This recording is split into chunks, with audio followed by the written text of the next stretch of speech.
Mabuhay! Good day to all! I am your tutor Madge. Welcome to ETUlay, a free online tutorial, an initiative of the Department of Education, Information and Communications Technology Service, Educational Technology Unit, ICTS EdTech. This program is aimed at helping and assisting learners from kindergarten, senior high school, ALS, Alive, and SPED learners. Aside from answering the modules, the ETUlay is offering programs which you will surely look forward to. Together with our parents and teachers, the ETUlay will bridge the gaps where difficulty and ease meet in learning new knowledge and skills. So, let us prepare our modules, pen and paper. Ready your mind to see and hear worthwhile and interesting lessons. Let us now study and learn, together with our volunteer online tutors. Tara na!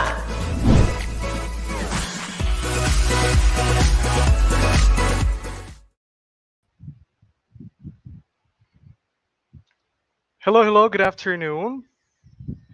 Good afternoon to all the parents, teachers, and learners all over the Philippines watching us live through DepEd Tech Unit, DepEd Tayo, DepEd Philippines Facebook pages, and DepEd TV official YouTube channel. Yes, magandang hapon sa lahat ng mga mag-aaral, guro at mga magulang na nakatutok sa atin ngayong hapon. And of course, it's Tuesday, it's Choose English Day.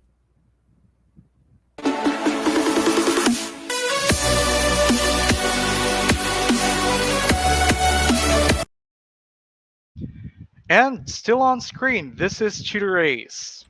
And this is Tutor Ann, still all the way from the Schools Division of Negros Occidental. Kami pa rin po ang inyong makakasama as your ETUlay online tutors for English 4. Ayan, Tutor Ace, magandang hapon sa iyo. Magandang hapon and maayong hapon kung dito sa atin sa Negros Occidental. Why don't we go ahead and go to our comment section, Tutor Ann? Greet natin yung mga learners natin. Allow me to start with saying hello, syempre, to Yana Rain Lunado, watching from Tilapay Elementary School. Hello, Yana Rain. Who else do we have here? We have Janjan Kasha, watching from Tabang Elementary School. Who else do we have there, Tutor Ann? Yes, we also have here Jonas Christoph Sarmiento. Sabi niya, good afternoon, Tutor Ann and Tutor Ace. We also have, sino pa ba? Merwin. Okay, Merwin, si Carl Gian Lee. Ayan. Yes. Good afternoon sa'yo. And eto, may nakita ko kapangalan ko, Tutor Ace. Joanna Ayun. Christine Contreras. Good afternoon. At sa Good lahat afternoon. ng nakatutok, again, good afternoon sa inyong lahat.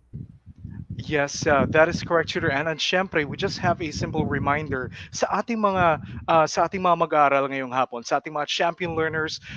Syempre, we would like to ask everyone to always show respect sa ating comment section. That's right, Tutor Ace. And also, sana di rin nila kalimutan na mag-share. I-share ang ating Mhm. online tutorial session ngayong hapon at nang marami pa ang makasali sa atin this afternoon. So, don't hesitate and click that share button, everyone. Thank you. That is correct. So again, I'm looking at the comment section right now. Marami nagko-comment dito. Allow me just to be able to insert a couple more shout outs here. We have for example Janelle Matulak, of course Mac Prince. Hello Mac Prince. Precious Sophia, Kristen Faith. Ang dami-dami diyan. Gusto naming i-greet lahat-lahat niya ni Tutor Ann. But anyway, Tutor Ann, if you recall last week, actually we gave the initial list ng ating mga English for champs, right? It's just that nagbigay tayo ng deadline para at least ma-identify talaga natin, makumpleto natin supposedly. So here goes. Allow me to present to everyone. Here goes our final list of English for champs for quarter one. Ayun, medyo nagka-issue lang ng konti. All Right. right. So Mhm. finally, ito na ang ating final list of English for champs for the first quarter. So we have on the top, the first place we have there Carl Gian S. Lee, followed by Correct. Aaron Richard, Z. Elinon, and Heavenly Tangian. So congratulations. Congratulations, everyone. And So these are our mhm. top three, right, Tutor Ace? That is correct, Cheer Ann. Buti na lang si Carl Gian, medyo nahirapan tayo mag-identify doon. Pero he was able to, napahabol niya yung kanyang profile sa atin at na-send sa atin. So once again, congratulations sa ating top 1, 2, and 3. Let's proceed with identifying our next set of champion learners. There we go. We have there, syempre, Island Joy si Okut. Syempre, nung last week, we were able to give due recognition sa kanila. So once again, congratulations. Syempre, also to Lawton, C. Evangelista III. Congratulations. And also we have here, so here in our shown on your screen is, we also have Mac Prince, Life in Niepes. Once again, congratulations sa inyong lahat. And Chiran, our last set of English for champs. Here goes.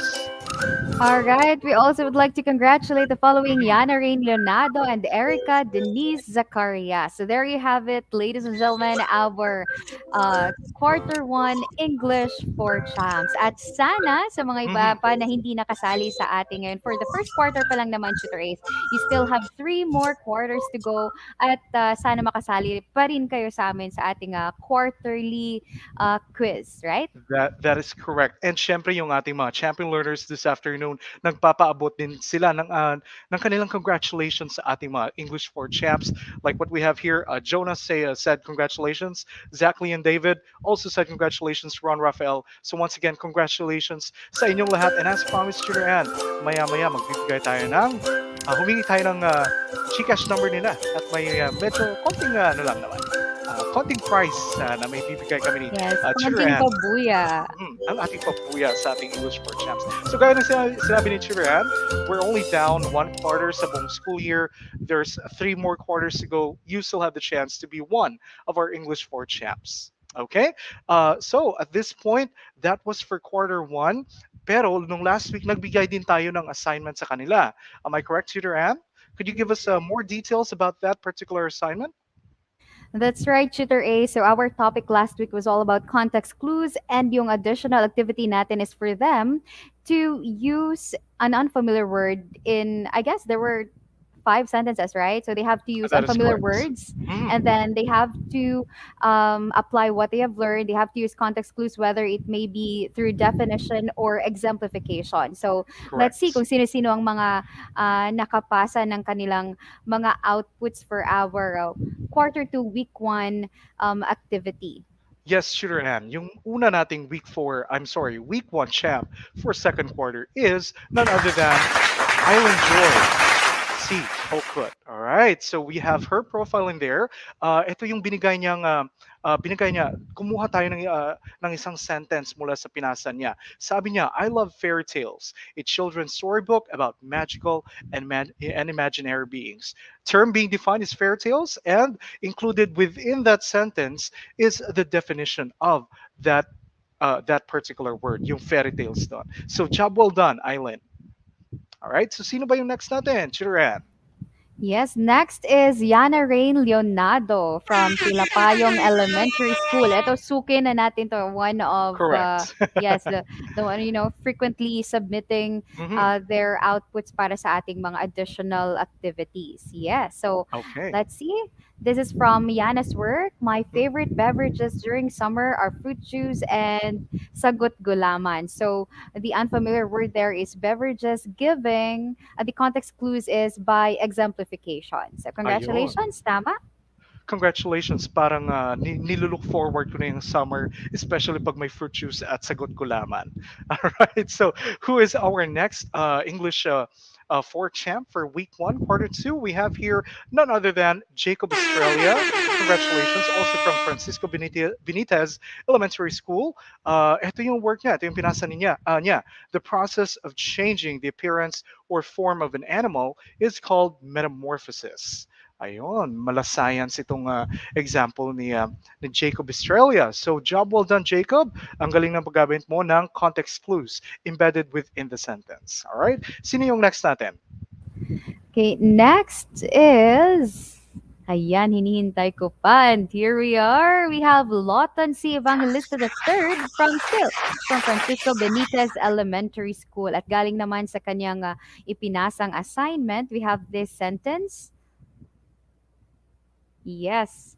Cats, dogs, chickens, and birds are most common domesticated animals that can be found in a household. As you can see, Shooter Ace, kapag if you could observe from his given example there, the unfamiliar word is domesticated, and he was able to give examples and as well Mhm, as give definition with the word domesticated. So actually, all of our duties for week one, quarter two had given us mhm. five sentences, but in this Correct. case, yes, kasi meron kasing ibang pictures na medyo malabo. So Mhm. we just took one sentence from That each is of their correct. work. Yan. Yes, para mas ma-appreciate natin yung sentences na ipinasa nila. Okay, so who is our next English 4 champ for week one? We have here none other than Lorraine M. Mendoza, also from Francisco Benitez Elementary School. Ito yung sample sentence niya, isa sa mga binigay niya. My mother is a vegetarian. She loves to eat leafy plants, vegetables, carrots, and squash. Ayun. So, double down, Lorraine. Eto nagbigay siya ng mga examples ng kung ano ba yung kinakain or yes, kung ano yung kinakain ng isang tao na vegetarian. Okay, so once again, job well done, Lorraine M. Mendoza. All right, so sino ba yung next? Yes, next duty of the week for week one, quarter two, we have, of course, very suke. Very avid na, ano natin, na tagapanood. We have McPrince, Lith Mhm. Niepe, still from Francisco Benitez Elementary School. At yung sample naman from his work we have here, he is uh, being facetious, right? He is often joking inappropriately. Ayan. Ayun, So ang galing-galing. congratulations, McPrince. Okay, and we have here our next English 4 champ for week one, quarter two. We have none other than Precious Sophia B. Hiral. Okay, congratulations. Also from Francisco Benitez Elementary School. And eto yung work niya. Eto, so sabi ni Precious, the math problem is enigmatic. It is difficult to understand. Ayun. So, job well done. Ang galing-galing actually ng mga binigay na sentences ng ating mga champion learners. Marami din akong natutunan in all fairness, Shiraan, di ba? So once again, congratulations sa lahat-lahat. And Shiraan, correct me if I'm wrong, pero actually meron pang pumasa, di ba? Or nagpasa ng kanilang work. Could you give us more details about that? Yes, probably next week we will add, probably Mm-hmm. there are two, but we missed to give them the waiver so that Mm-hmm. we could be given the permission to feature them here in our session. So ganito na lang, guys, if you would like to next time, if you would like to Mm-hmm. submit your work sa amin ni Tutor Ace, kindly send your work as a message to our Facebook page kasi minsan nami-miss namin yung mga nagpo-post lang and then tagging the Facebook page. Although it's all right, but sometimes ayan nga na-miss namin. So for us to be able to see your work right away, send us a Mhm. message na lang sa ating Facebook page. So later, makikita nyo na naman kung ano yung Facebook page natin. Okay? That is correct. And speaking of sending messages, marami na tayong na-receive ng mga videos and kanilang mga entries, kumbaga, for the National Reading Month. Again, Chirian, paki-explain nga kung ano ba yung dapat mangyayari dito.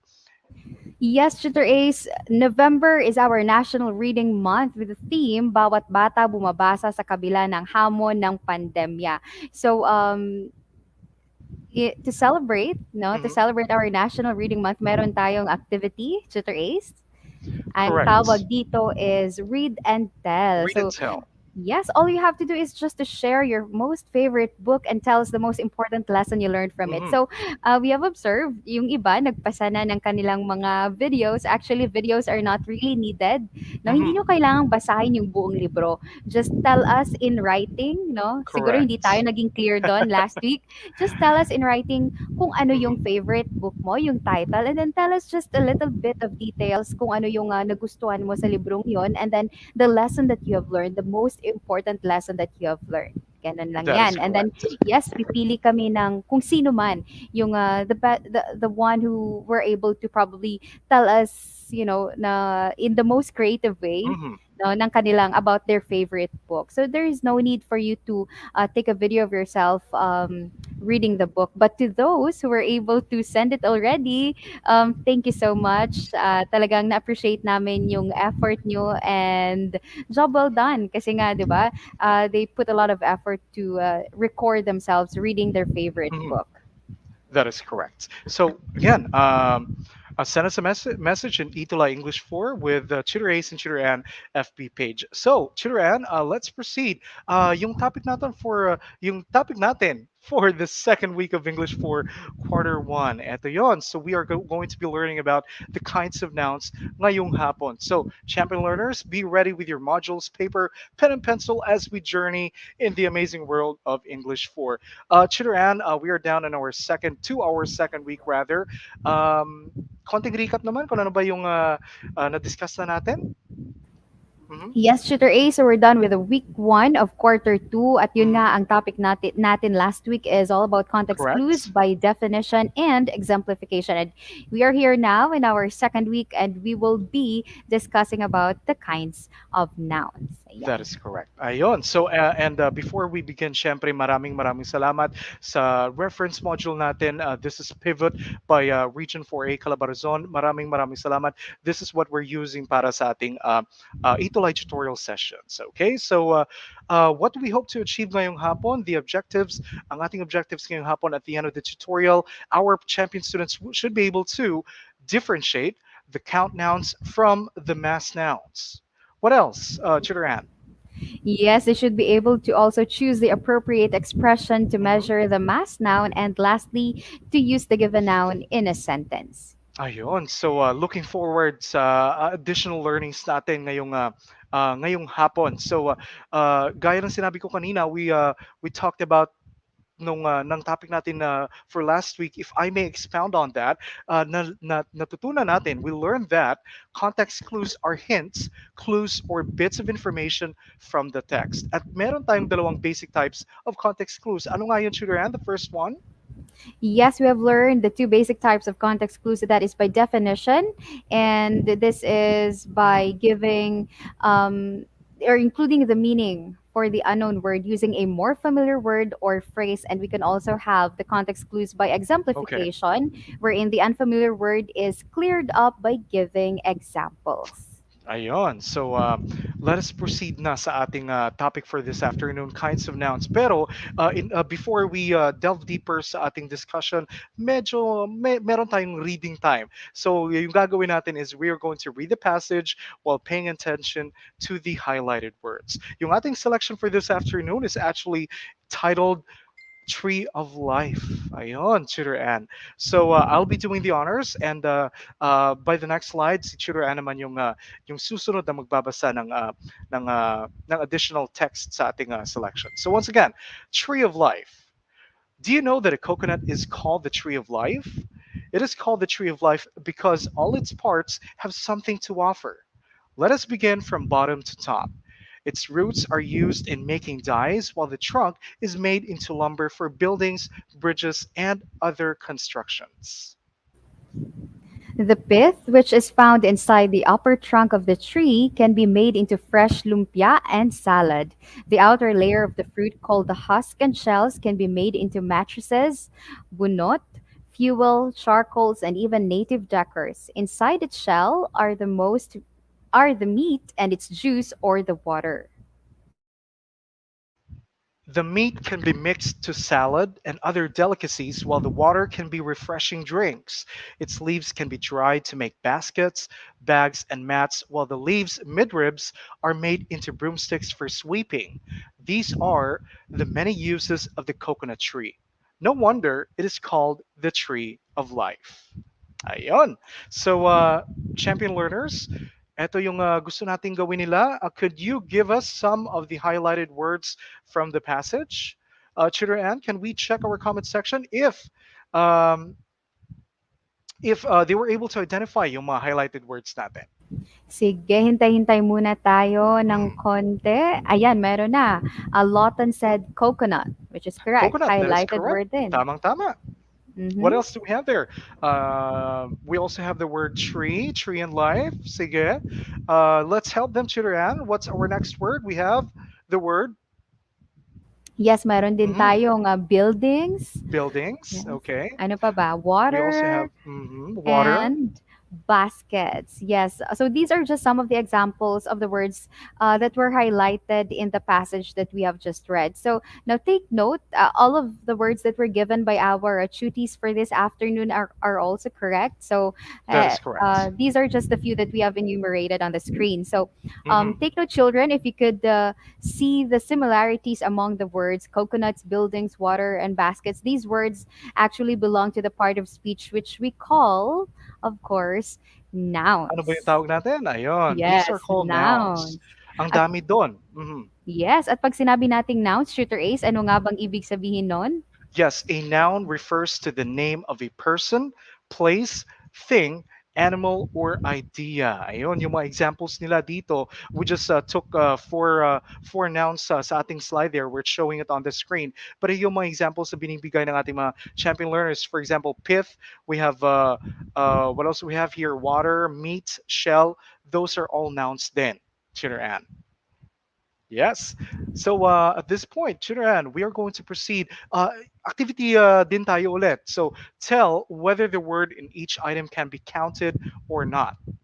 Mabibilang ba o hindi? Okay. If it can be counted, use the heart emoji. Or if it can't be counted, kung hindi mabibilang, ano ba yung gagamitin nila, Tutor Ann? Yes, they have to use the Ayun. the star The symbol. Saan ba? star. Parang naano ka Yes, sa heart parang doon hindi ah. ko nakikita. Parang heart lang yung nakikita ko ngayong hapon In na. love si Tutor Ann. So again, para di sila magkamali, Yes. Tutor Ace, heart if the word or the noun in the item can be counted. And if Mabibilang. yes, kapag hindi naman siya mabilang, they have to use the The star. star. Ayun. Is Yes. everyone ready sa ating comment section? Comment please if you are ready. And syempre, let us not forget that pag mag-answer, add the item number para ma-identify natin kung para sa anong item number yung sagot ninyo. Okay, so let's begin with number one. Number one item is a woman. Mabibilang ba o hindi? Count ba or non-count? Ayun. Heart or star? Ayun. Sige nga. Sabi ni Lawton, Evangelista the Third, I am ready. Okay. Sige nga. Do we already have answers sa ating comment section, Tutor Ann? Yes, Tutor Ace. At ang unang nakasagot, meron na tayo dito from Janja. Oh, sorry, si Janjan hindi pa pala nakapag-enter ng sagot. We have Joyce Ann Hart, Erica Hart, and Jonas. Sabi ni Jonas for number one, star daw. Reveal nga natin, Tutor Ace. What's the answer for number one there? Yes, the correct answer for number one is actually heart. Ayun. So, mabibilang natin, right? Sige, let's try number two. Okay, number two item that we have there is water. Okay, Water. ano ba yun? Would that be a heart emoji or a star emoji or a star symbol? Hintayin natin kung ano ba yung sagot ng ating mga champion learners this afternoon. As a matter of fact, may nakita na ako dito. Sabi ni Joseph, star daw. Ibig sabihin, hindi mabibilang yung water. Tama ba si Joseph? Tingnan natin yung ibang mga comments dito. Ezekiel also answered star. Joyce, same. Heavenly also answered star. Fiona also answered star. Okay. Jacob also answered star dito. So what is the correct answer, Chidoran? Is it supposed to be a star or a heart? For number two, it's a star. So, hindi natin mabibilang ang tubig. So, mamaya, we will find out, Mhm. 'di ba? Kasi nga di natin siya mabilang. So, how do we measure it, right? Tama yan. Sige. So, yun yung pag-aaralan natin na nitong hapon na to. Okay, number three, we have here Yes. books. Books naman for Yes. number three. So, Mhm. is it a heart or a star? Mabibilang ba o hindi Yes. for number three? Sige nga. Sige nga, Okay. tignan natin yung ating comment I'm section. looking at the comment section at the moment. We have Ezekiel here saying it's a heart for Okay. number three. Jacob, sabi ni Jacob, star daw for number three. Sige Mhm. nga. We Sige have nga, parang Fiona answering heart and also Erica heart for number three. Let us reveal what is the answer to the A's for number the three. correct answer is, syempre, heart yun. Okay. Sige. So, proceed tayo sa number four. Once again, congratulations sa mga nakakuha ng correct answer for the past three items. Tingnan natin yung word dyan or yung noun natin is flowers. Sige nga, ano ba to? Would this be a heart? Mabibilang ba? Or is this a star? Hindi nabibilang. We already Ayun. have answers here. Tutor Ace for number four. We have from Yana, Precious, and Rich saying it's a heart. It can be counted daw. What is the correct answer for number four? Number four is definitely a heart. Ayun. Yes. So, congratulations everyone. You got the correct answer. I believe we are on our last item. Number five tayo, Tutor Ann. Ano ba yung number five natin? Ayan, we have there for number five, oil. So, mabibilang ba natin ang oil o mantika, right? Kaya bang Okay. bilangin? Kaya bang Sige bilangin? nga, Heart let's or see. star? Ano ba sa Okay. tingin ng ating mga champion learners this afternoon? Sabi ni Zach Tutor Ann, star daw, sabi niya, for number five. Ganon din yung sabi ni Erica, Joshua, Janet, Sambu, Joyce Manuel also answered heart. So almost everyone in the comment section got the correct answer. Tingnan natin, tama ba?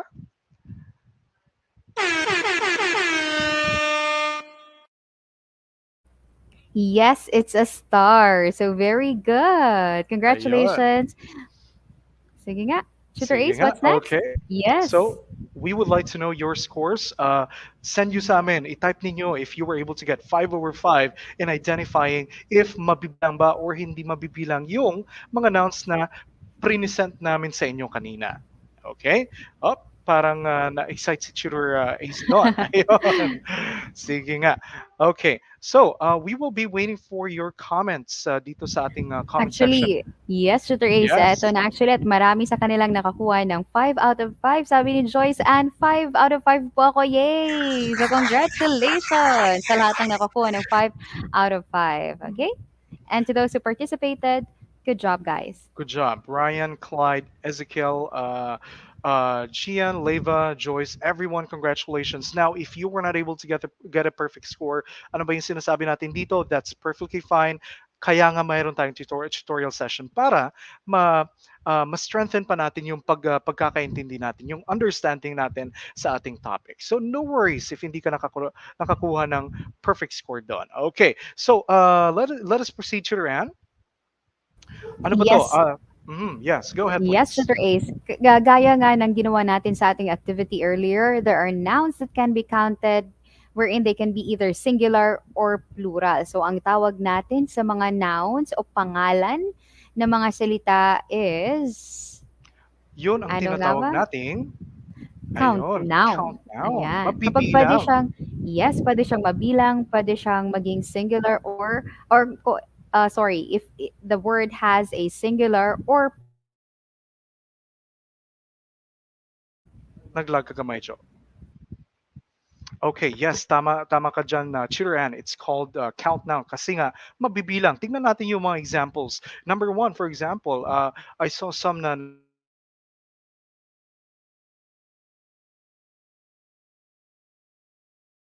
example of a countdown. So yes, ano ba yung plural natin for a woman, Chiran? Yes, Shooter Ace. Actually, I guess we are having a little bit of internet connection problem. Yes, But anyway, connectivity issues. hopefully we are Hmm. just continuing. So anyway, so examples natin, we have here woman for singular and then women for plural form. Then we have your elephant Yes. as singular and then Hmm. elephants with an S for the plural. We have baby, singular, babies, plural. We have child as a singular and then children as its plural form. And then meron din tayong ditong chair. Kapag isa lang, kapag marami, we could say it's chairs with an S. We have also flower Correct. into flowers. Book, singular, books for plural, and country into countries. If they could Hmm. still recall the rules in, turning singular words into plural, sometimes we just add S to the noun, or if it ends with Y, we change the Y into I and then add ES. And there are also instances wherein we could, Yes. change the spelling of the word. Gaya nga ng mga examples natin dito on the screen. Yan. Okay, and we were talking about count nouns. Ngayon, tignan naman natin to. They're actually nouns na hindi naman mapipilang, all right? They cannot be separated into countable units, and they can only be quantified by terms that signify amount. And ano ba yung tawag natin doon? Those are actually called mass nouns. Okay, para mas maintindihan natin, let's look at the examples of mass nouns here. Example, water, hindi naman mabibilang yon, right? Ice, ganun din. Sugar, mahirap yon, bilangin yon. Paisa-isa, kaya ba? Syempre hindi. Chocolate, soil, alcohol, oil, coffee, cologne, and air. Yun yung mga examples ng mga hindi mabibilang or yung tinatawag nating mga mass nouns. Okay.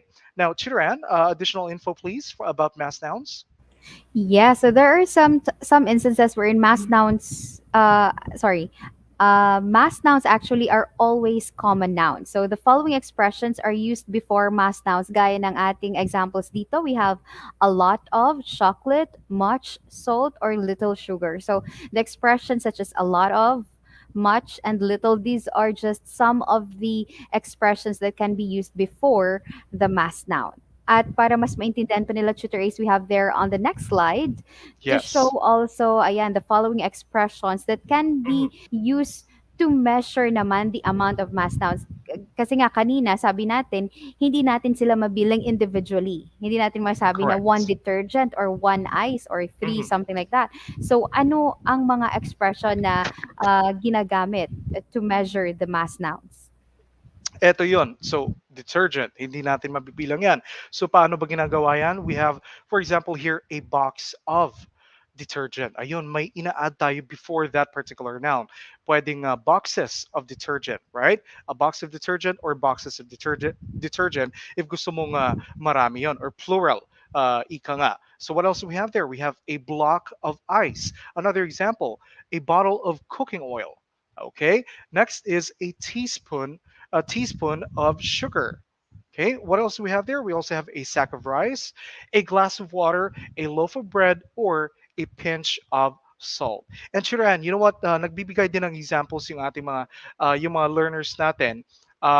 For example, nagbigay dito kanina we have a gyro who answered hair or who gave examples na hair. Ayun is one of the nouns na hindi mapipilang. Okay? Sige nga, meron tayong activity, Chiran. Tell us more about this one. Yes, for this activity, tell whether each noun is a count noun or a mass noun. So, ayan. Actually, Tutor Ace, they are commenting here na medyo Right. daw naglalag tayo. So, I Uh-huh. hope that you could actually see us and understand us at the moment, no? Sige lang, let us, please bear with us kasi Please bear with it's us. out of And our control yung, yes, it's out of our control yung internet connection, di ba? So, medyo nagloloko yung internet connection, but hopefully, we're going to be able to get a more stable internet connection in the next couple of seconds, hopefully. All right, so eto yon. Equipment. We have here number one, equipment. What is that? Could you give us the answer for that one, dear learners? Ano ba to? yes.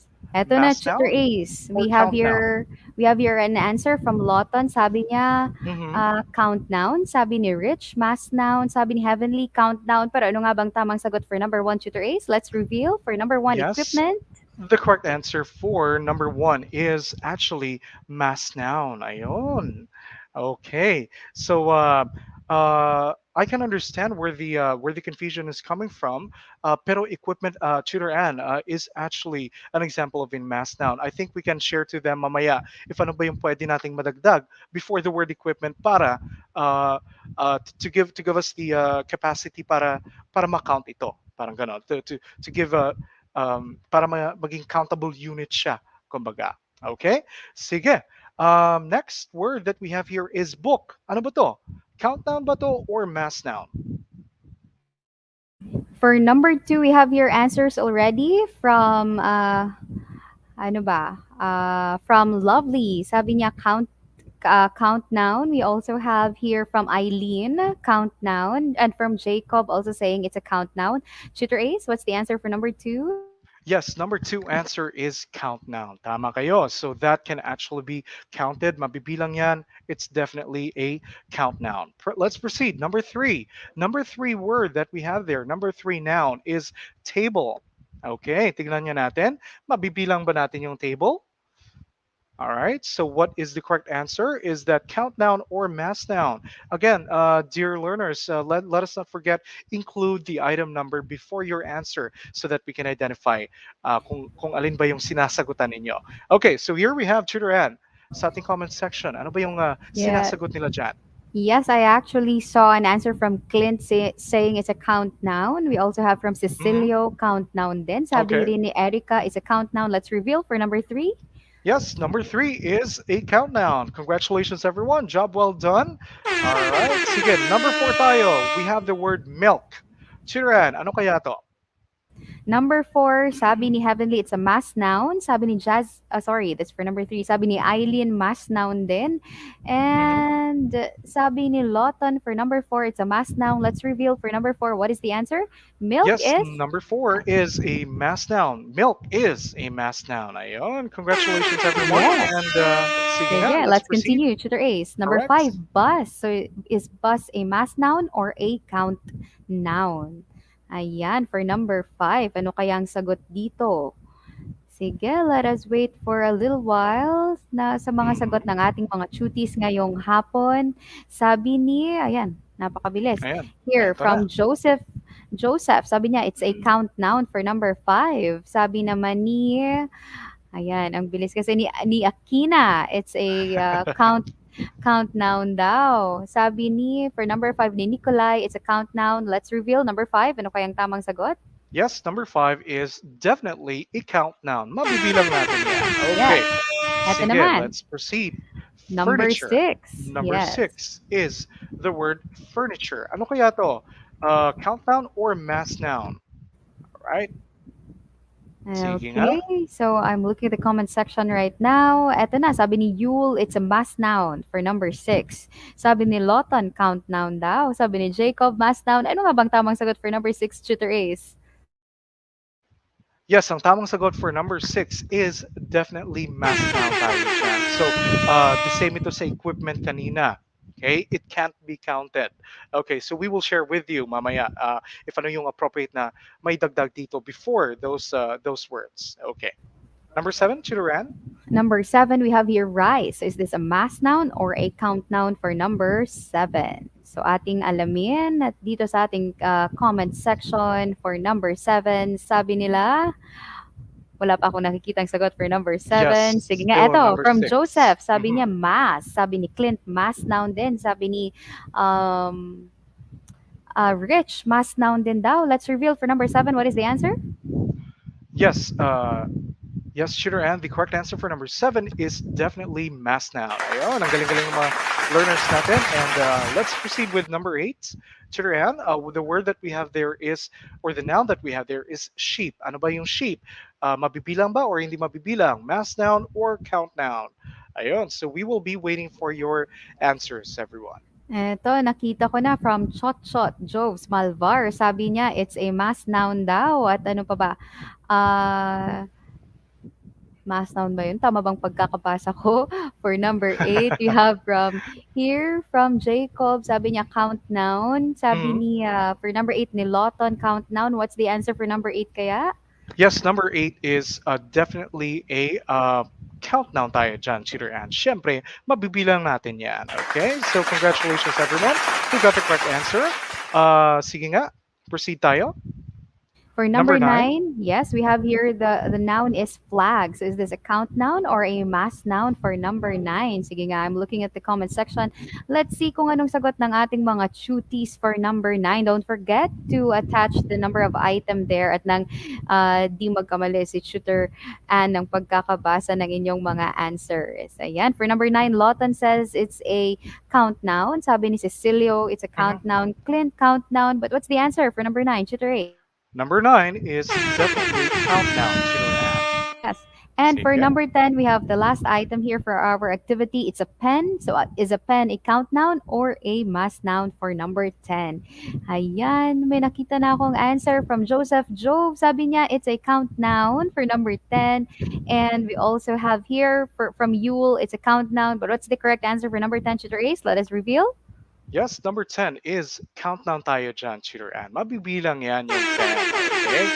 Sige. So once again, congratulations, everyone, and let us know. Tell us your score in the comments section below. Chira, and we were talking about kanina if while we're waiting for their scores, bakit kaya or ano ba yung nararapat na phrase before equipment and furniture para ma-count natin, parang ganon. So an example doon, if I may share, Chitter Ann, sometimes we can use yung pinaka-common na nakikita ko is or naririnig ko is a piece of, di ba? Parang a piece of equipment or pieces of equipment. Ganon din sa furniture. Pwede din nating sabihin pieces of furniture or a piece of furniture. Yun yun. Okay. Yes, that's Kumbaga right, Tutor Ace. by nature, those words are mass noun na talaga. Yan na talaga yung kanilang characteristic. Okay? Right, Shooter Ace, Sige. at Mhm. meron na tayo. Ito ng kanilang mga scores from the comment section. We have Nathan who got Yes, 10 out please. of 10. We have Nancy, 8 out of 10, pero di daw siya sure. And then we have your Precious, 9 out of 10. And to the rest who were able to participate in our activity this afternoon, congratulations. Okay, sige. Let us proceed. Final activity tayo, Chiruan. We are kind of short on time. Let's try to do this one real quick. This one is going to be a lot easier, kumbaga. All right, so instructions that we have here. Fill in the blanks with the appropriate expression to measure the amount of the following mass nouns. Kumbaga, as what you can see here, for example, for number 1, pili lang kayo doon sa taas. Ano ba yung nararapat dito na kasama ng mass noun na rice? What group of words yung mas nababagay dito? Now, mind you, we might have different answers, right, Chiran? Yeah, so what would be the correct phrase or the most appropriate phrase that we could attach with the noun here, the mass noun Mhm. rice here? So meron na tayong answer from Yes. Lawton. Okay. Sabi niya, for number 1, a bag of. Sabi ni Yana, Okay. the same thing, a bag of rice. Joyce Ann, a bag of rice. Are they correct? Let's reveal for number 1.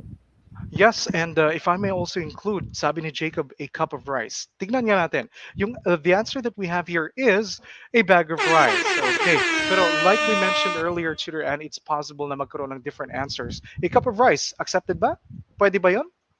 Yes, that is, of course, Definitely. accepted as well. Yes. Okay, so job well done. Proceed tayo sa number 2. Number 2, we have here the noun coffee. Ano ba yung mas nababagay? The most correct or yung palagi nating naririnig na kasama ng the noun coffee or the mass noun coffee. Ayun, sige nga. Yes, sige. Eto na, meron na tayo from Joseph. Sabi niya, it's a cup of coffee. We have also here from Fabi. I hope I'm correct. She said it's a cup of coffee. We have from Heavenly also a cup of coffee. So, what's the answer? Shooter Ace? Yes, the correct answer is a cup of coffee. Ayun. Sige. Ano pa ba yung ibang possible answers natin Chidoran? So far, wala namang nag-iba ng answers dito sa comment section. So I think we're good. Cup of coffee is good, right? Sige. Let's proceed with number 3. Okay, we have here blank gold. Ano ba yung mas nararapat or mas magandang maiparis dyan sa ating mass noun na yan? Ayun. May Yes, pa-joke for pa dito number si Zach. three. For number Sige. two, sabi niya, a cup of you. Ayun. Yun. Iba din si Zach, ah. Okay, sige. Sino ba, Zach? Sino ba si you, Sino Zach? ba Zach? Ayan. Ayun. So, number Eto three. na. From number three, we have here from Heavenly. She said it's a bar of gold, and we have from Jacob a bar of gold as well. Yes. We have Princess also saying it's a bar of gold. What is the correct answer? Let's see. Number You are three, right. job well done, everyone. Mhm. A bar of gold. Tama yun. Okay, sige. Yes. Proceed tayo. Number Number four. four, we have We here have here cream. cream. Tignan nga Sige natin. nga. Saan ba natin nakikita yung cream usually? No? Ano kaya yung magiging yung phrase that would be appropriate for the Correct. cream to quantify the To cream. So ano nga quantify. ba? Yun yun. Yes, number Sige. 4. Number four, yung Sige, we're nare-receive waiting for natin the is still, answers yep, for number para pa sa, 3. for number Eto na. three. From Heavenly, she said it's Excuse me. a can of. For number 4, actually, Francesca answered a roll of cream daw. Sabi Okay. naman ni number 4, asa na ba? Ba't ang bilis? Ayan, Yana, sabi niya a drop daw. Sabi ni Sophia, a can of cream. So, ano nga bang tamang sagot? What would be the most appropriate phrase for that? Yes, what we have here, Tutor Ann, is a can of cream. Yun yun. Most common na container for cream. But then, can we accept other answers, Tutor Ann? For example, a Um, cup of cream? some, Parang a ganun. cup, meron bang pwede Meron siguro? ba? Yes. Pwede siguro, di ba? Yes. But Ayan. commonly, Aha. we just Commonly, say, yes, right? Commonly, correct. we use the phrase a can of, right? Yun yun. Okay. Sige. Let's proceed. Number five, last item tayo para so that we can cap our tutorial session for this afternoon. Number five, we have here blood. Okay. Sige nga. How do we quantify blood? Hindi mabibilang eh. This is a mass noun eh. So ano ba yung pwede nating ilagay, chat? Eto na, from Okay. Heavenly, she says it's a drop of blood.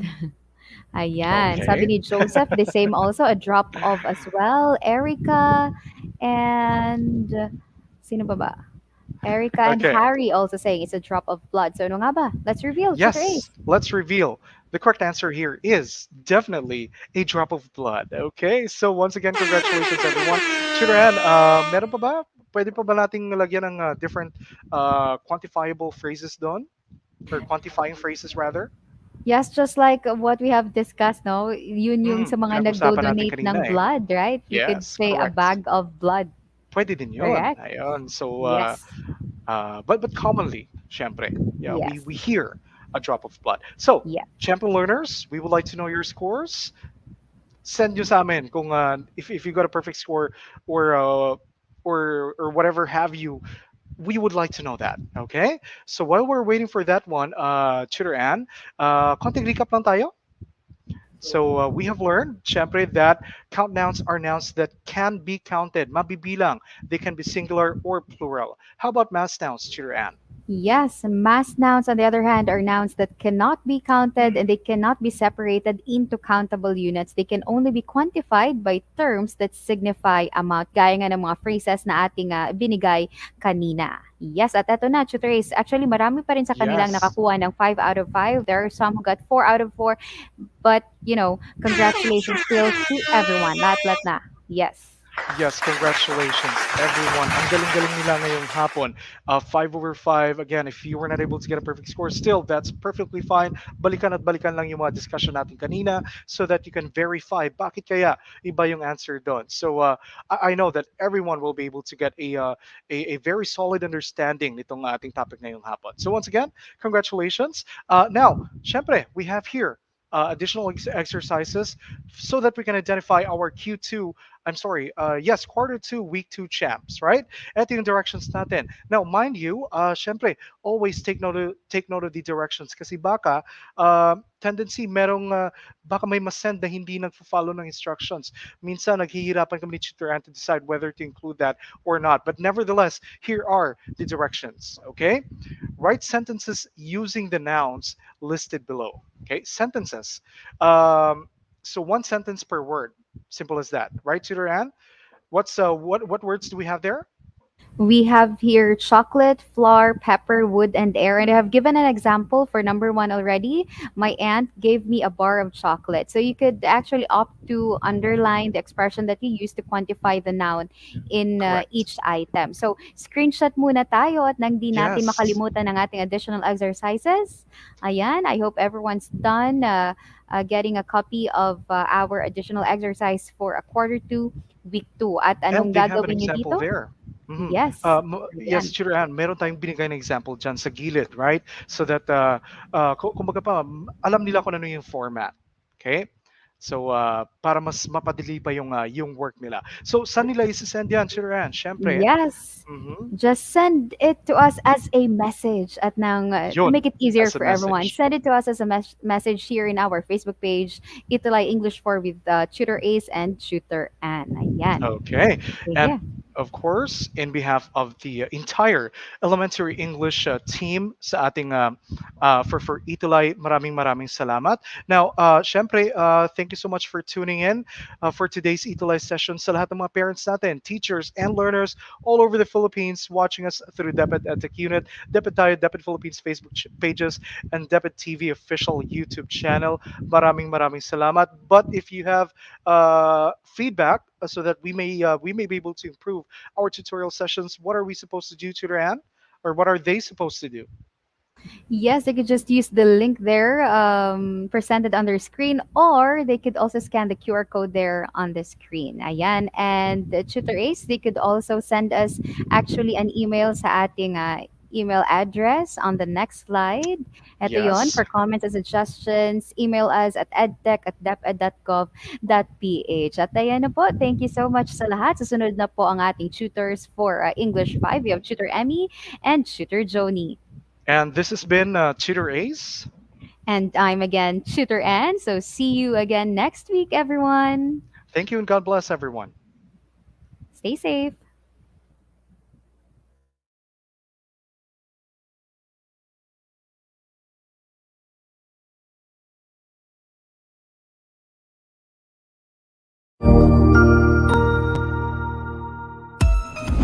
Mabuhay!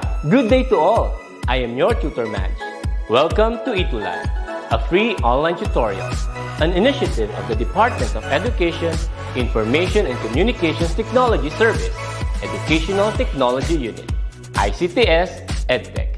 This program is aimed at helping and assisting learners from kindergarten, senior high school, ALS, Alive, and SPED learners.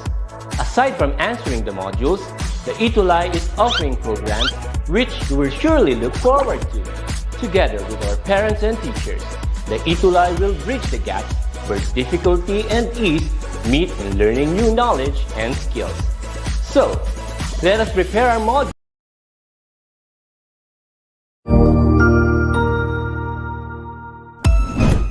Ang husay naman!